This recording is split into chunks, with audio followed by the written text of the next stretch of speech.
Hope TV ప్రేక్షకులకు యేసుక్రీస్తు నామములో వందనములు శుభములు. ఈ దినపు కార్యక్రమాన్ని మనం ప్రారంభించుకున్నట్టుకు గాను చిన్న ప్రార్థన చేసుకొని దేవుణ్ణి పరిశుద్ధాత్మను ఆహ్వానిస్తూ మనం ఈ కార్యక్రమంలోకి వెళ్దాం. ప్రార్థన. సర్వసృష్టికర్తవు, పరిశుద్ధుడు, మహోన్నతుడు మా దేవా, మీకు వందనాలు. నీవు మా పైన చూపిన కృప ఎంతో ఉన్నతమైనది. మా కోసం శరీరధారిగా ఈ భూమి మీదకి రావడం, మమ్మల్ని నువ్వు ప్రేమించిన విధానం, అయ్యా మా కోసం ప్రాణం పెట్టిన విధానం ఎంతో ఉన్నతమైనది. అయ్యా మరి నీ గురించి మేము మరింతగా తెలుసుకోబోతూ ఉండగా, నీ రక్షణ ప్రణాళికల గురించి మరింతగా మేము తెలుసుకోబోతూ ఉండగా మాతో కూడా మీరుండుమని, నీ పరిశుద్ధాత్మ కార్యములే మా యందు జరిగించుమని యేసుక్రీస్తు నామములో ప్రార్థన చేస్తున్నాను పరమ తండ్రి. ఆమేన్. ఈరోజు చాలా ప్రాముఖ్యమైన రోజు. దేవుడు మనకి ఒక కొత్త ఉపదేశాన్ని తెలియజేయబోతున్నారు. అంటే ఇదెంతో ప్రాముఖ్యమైన రోజుగా మనం దీన్ని భావించాలి.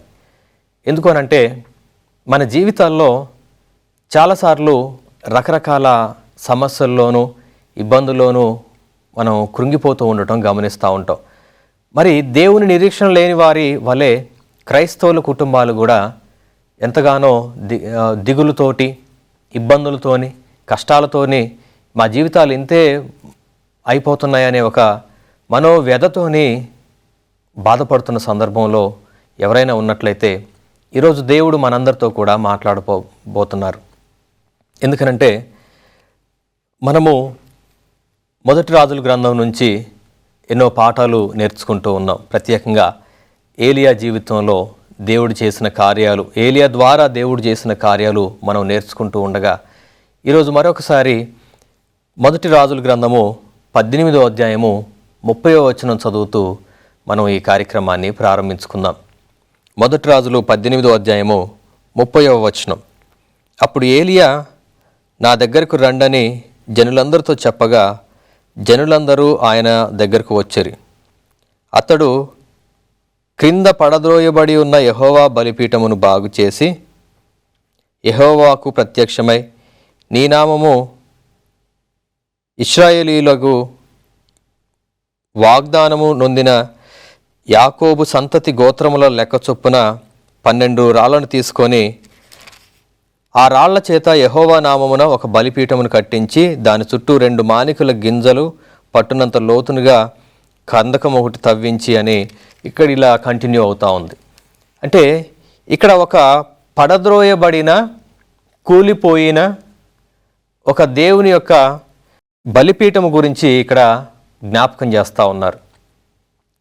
పడిపోయిన, కూలిపోయిన అనే పరిస్థితి ఎక్కడైనా మనకు కనిపించినప్పుడు మనం అర్థం చేసుకోవాల్సింది, ఓడిపోయినా, లేకపోతే చనిపోయినా, లేకపోతే శక్తిహీనమైన, లేదంటే ఒక బలహీనమైన, చెడిపోయిన అనే పరిస్థితులను మనం జ్ఞాపకం చేసుకోవాలి. దానికి సాదృశ్యంగా ఉంది ఒక పగిలిపోయిన, కూలిపోయిన ఒక వస్తువు గురించి జ్ఞాపకం చేసుకున్నప్పుడు ఇక్కడ యెహోవా, నిజదేవుడైన యెహోవా బలిపీఠమే పడద్రోయబడి ఉంది. దానంతట అది కూలిపోయింది కాదు, పడద్రోయబడింది. ఎవరి చేత అనంటే యెజెబెలు, ఆహాబు చేత. యెజెబెలు, ఆహాబు అనువారు దేవుని రాజ్యములో, దేవుని సొంత ప్రాంతంలో వాళ్ళు పరిపాలన చేస్తూ దేవునికి సంబంధించినవన్నీ కూడా వాళ్ళు పడద్రోస్తా వస్తున్నారు. ఎప్పుడైతే దేవునికి సంబంధించిన వాటిని పడద్రోస్తున్నారో దాని ఉద్దేశం ఏంటి అని అంటే వారు నిజదేవుణ్ణి ఒక శక్తిహీనుడిగా, నిజదేవుణ్ణి ఒక బలహీనుడిగా చూపించాలన్నది వాళ్ళ ఉద్దేశం. అంటే ఆ దేవునిలో ఇంకా ఏమీ లేదు, మేము కొత్తగా కట్టించిన బయలుదేవతలకు సంబంధించిన బలిపీఠాల్లోనే మహిమ అంతా దాగి ఉంది, శక్తి అంతా దాగి ఉంది అని చూపెట్టడం కోసమే నిజదేవుని యొక్క బలిపీఠాలను వాళ్ళు కూలదోశారు.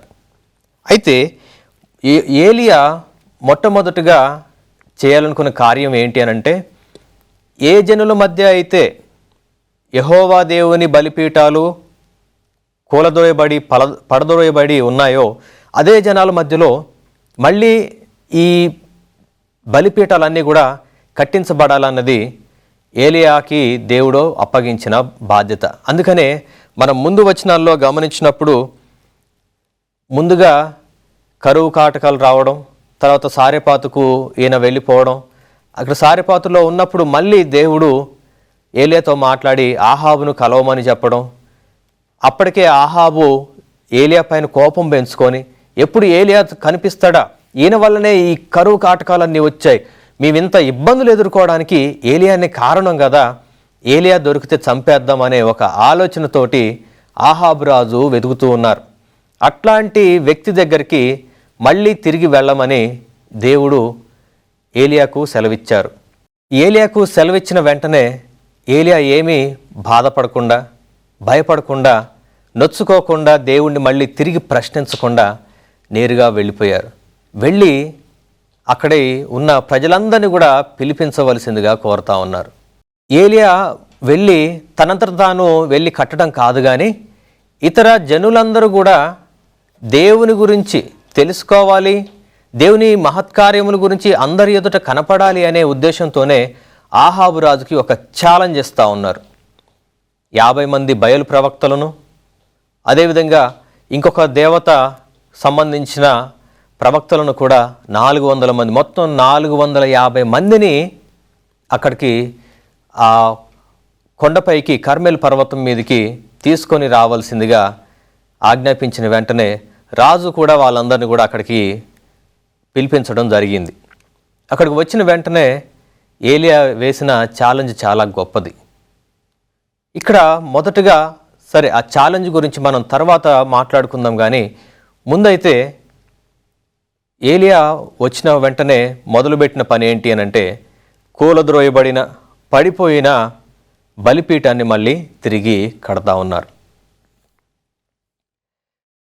12 రాళ్లను తీసుకొని ఈ బలిపీఠం కట్టడం మొదలుపెట్టారట.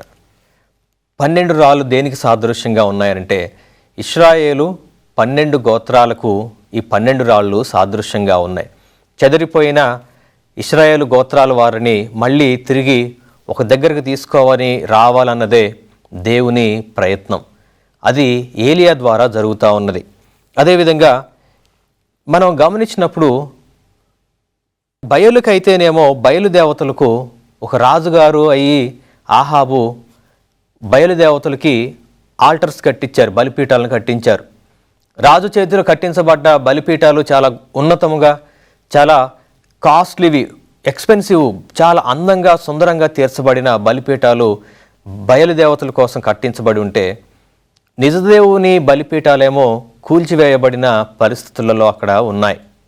ఇంకా మనం గమనించినప్పుడు మొదటి రాజులు 16వ అధ్యాయం 31, 32 వచనాల్లో ఈ మాటలు మనం గమనించవచ్చు. మొదటి రాజులు 16వ అధ్యాయము 31, 32 వచనాలు చదువుతున్నాను. నెబాతు కుమారుడైన యెరోబాము జరిగించిన పాపక్రియలను అనుసరించి నడుచుకొనుట స్వల్పగతి అనుకొని అతడు సీదోనీయులకు రాజైన ఎత్పతయలు కుమార్తె అయిన యెజబేలును వివాహము చేసుకొని బయలుదేవతను పూజించుచు వారికి మొక్కుచుండెను. షోమ్రోలును తాను బయలుకు కట్టించిన మందిరము అందు బయలునకు ఒక బలిపీఠమును కూడా కట్టించెను అనందు. మరియు ఆహాబు దేవతాస్తంభం ఒకటి నిలిపెను. ఈ ప్రకారము ఆహాబు తన పూర్వీకులైన ఇశ్రాయేలు రాజులందరికంటే కూడా ఎక్కువగా పాపము చేసి దేవుడైన యెహోవాకు కోపము పుట్టించెను అని ఇక్కడ రాయబడి ఉంది. మనం గమనించినప్పుడు ఒక రాజుగారు అయ్యుండి నిజదేవుడైన యెహోవా దేవుణ్ణి విడిచిపెట్టి ఆయన బయలు దేవతలకు మందిరాలు కట్టించడం, ఆ మందిరాల్లో దేవతా స్తంభాలు నిలబెట్టడం, బలిపీఠాలు కట్టించడం మనకి ఇక్కడ రాయబడి ఉంది. మరి నిజమైన దేవునికి కోపం రాదా? ఖచ్చితంగా వస్తుంది. అందులో తప్పేమీ లేదు. దేవుడు ఎన్నుకున్న ప్రాంతంలో, దేవుడు ఎన్నుకున్న ప్రజల మధ్యలో బయలుదేవతలను తీసుకొని వచ్చి పెట్టినప్పుడు దేవునికి ఖచ్చితంగా కోపం వస్తుంది. నిజదేవుణ్ణి మర్చిపోయే విధంగా ఈయన అక్కడ చేస్తూ ఉన్నందుకు ఖచ్చితంగా దేవునికి కోపం వచ్చింది. అందుకనే ఏలియాను, ఆ రాజుగారికి బుద్ధి చెప్పడం కోసమే ఏలియాను అక్కడికి పంపించడం జరిగింది. ఇప్పుడు మళ్ళీ మనం కథలో ముందుకు వెళ్తూ ఉంటే, రాజుగారు కట్టించింది కాబట్టి ముందుగా ఇక్కడ పడద్రోయబడిన నిజదేవుడి బలిపీఠముల కంటే కూడా చాలా సుందరంగా మనోహరంగా కట్టించడం జరిగింది. కానీ మనం ఒకటి జ్ఞాపకం చేసుకోవాలి, పైకి ఎంత సుందరంగా కట్టించబడ్డప్పటికీ కూడా దేవుని నివాసము లేనట్లయితే అది కూలదోయబడుతుంది అనేది మనం గమనించాలి.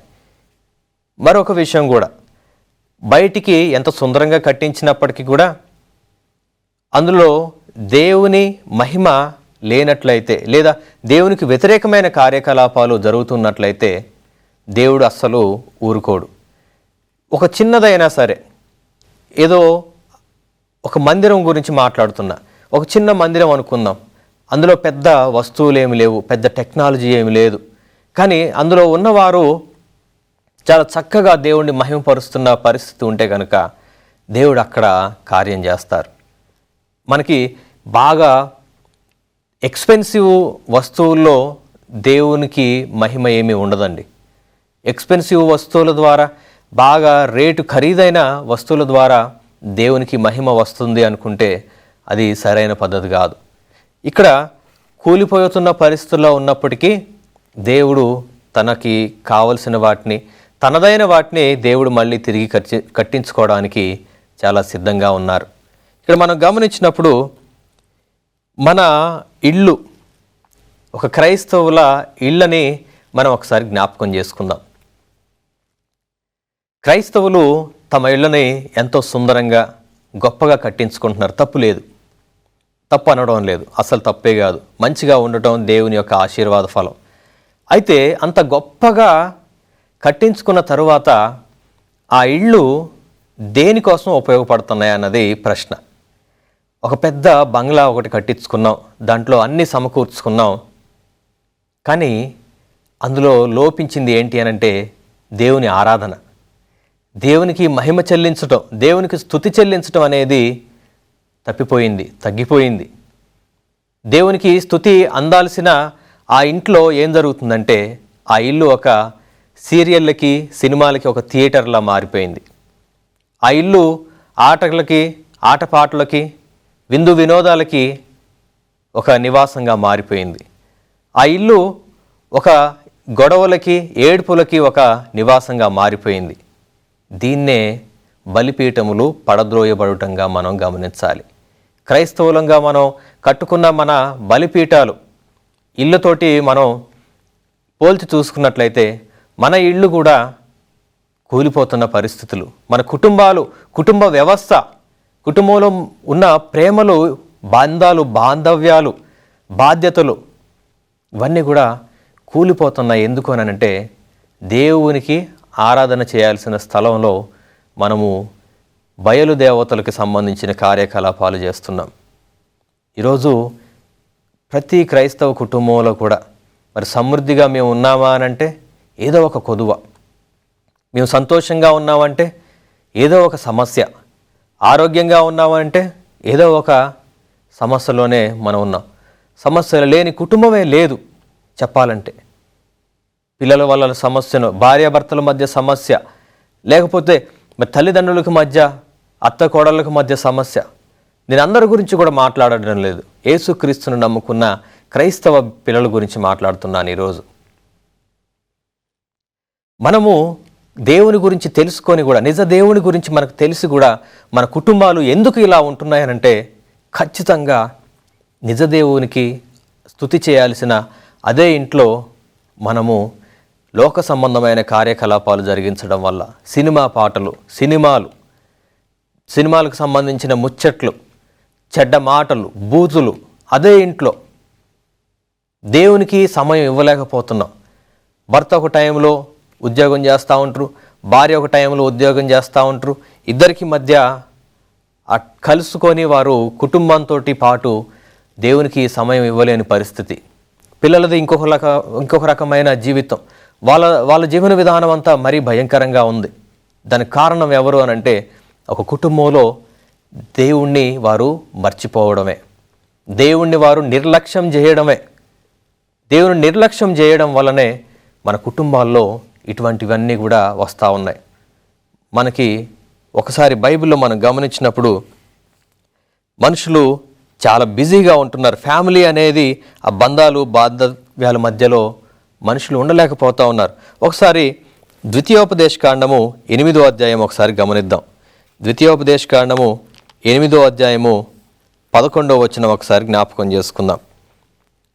ఇక్కడ ఈ విధంగా రాయబడి ఉంది, నేడు నేను నీకు ఆజ్ఞాపించిన ఆయన ఆజ్ఞలను, విధులను, కట్టడలను నీవు అనుసరింపక నీ దేవుడైన యెహోవాను మరచి కడుపారా తిని మంచి ఇండ్లు కట్టించుకొని వాటిలో నివసింపగా నీ పశువులు, నీ గొర్రె మేకలను సమృద్ధిగా వృద్ధి అయి నీకు వెండి బంగారములు విస్తరించి నీకు కలిగినదంతయు వర్ధిల్లినప్పుడు నీ మనస్సు మదించి దాసుల గృహమైన ఐగుప్తు దేశములో నుండి నిన్ను రప్పించిన నీ దేవుడైన యెహోవాను మరిచెదవేమో.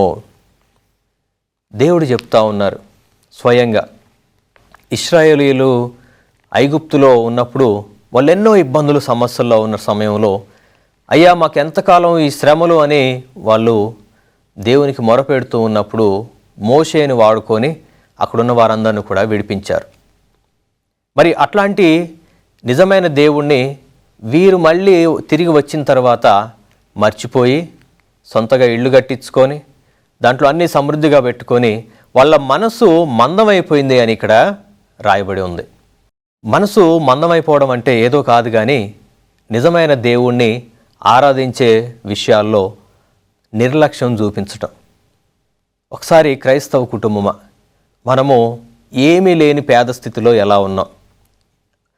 మనం నూతనంగా మందిరానికి వస్తున్న సమయంలో ఎట్లాంటి స్థితిలో ఉన్నాం? అప్పుడు ఎట్లాంటి విశ్వాసం మనం కనపరిచాము దేవునికి? ఎంత ప్రాధాన్యంగా దేవుణ్ణి మనం చూసాము, దేవునికి ఎంత ప్రాధాన్యత ఇచ్చాము, ఆయన ఆరాధనను మనం ఎంత ప్రాధాన్యంగా చూసాము. ఈరోజు మీ ఇంట్లో ఏమైనా గృహ కూడిక కావాలి అని అంటే వద్దు పాస్టర్ గారు కొంచెం పనులు ఉన్నాయి.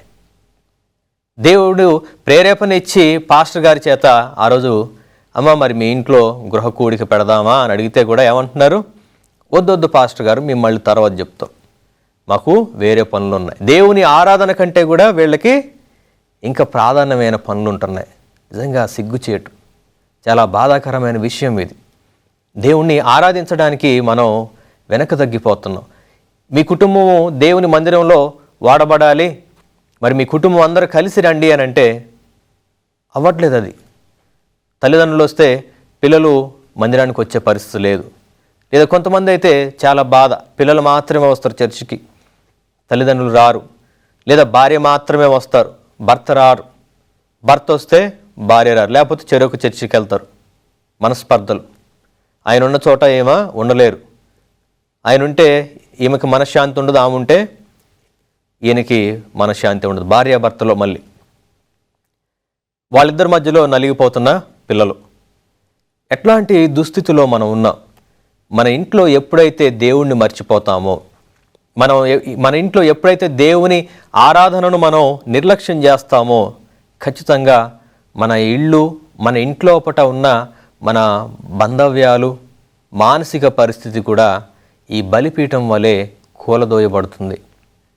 ఎప్పుడు కూడా సాతాను అవకాశం కోసం ఎదురు చూస్తూ ఉంటారు. మన ఇంట్లో ఎప్పుడైతే ఈ లోక సంబంధమైన కార్యకలాపాలకు ప్రాధాన్యత ఇస్తూ దేవుని మనం నిర్లక్ష్యం చేస్తామో, మన బంధాలు కూడా, ప్రేమలు కూడా ఇదే విధంగా కూలదోయబడతాయి అనేది ఖచ్చితంగా మనం జాగ్రత్తగా గమనించాల్సిన విషయం.